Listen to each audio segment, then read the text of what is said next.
多谢你田甲山提供上新的消息来关心嘉义的消息。嘉义市有一个教会查甫囡仔伫耍的时，伊想要将这粪扫地甲爆破，想要到这一个把倒手好这地下来，差不多10公分长的竹签呢，砸烫过，熊熊一个看袂出是慢性一个恶作剧。报时办老孙来赶紧将人送去病院，这医师提醒讲，这竹签啊真尖，那砸烫过唔通甲拔出来，要赶紧去找医生。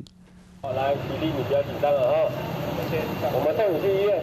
救护人员来到现场，安打囡仔兄的心情，哪就用呼吸的救护车，因为伊的倒手插一支超10公分长的竹签啊！啊，这毋是慢性坐伫咧变高人，原来家己饲这个教会囡仔兄和朋友伴伫咧耍，所以摕涂骹的塑胶螺甲伊拍破，想要听到啵一声，啊，想要到两只手一个拍，螺仔内底的签啊，就安尼渡过伊的倒手掌，不是被老师看到，惊甲赶紧报案获救命。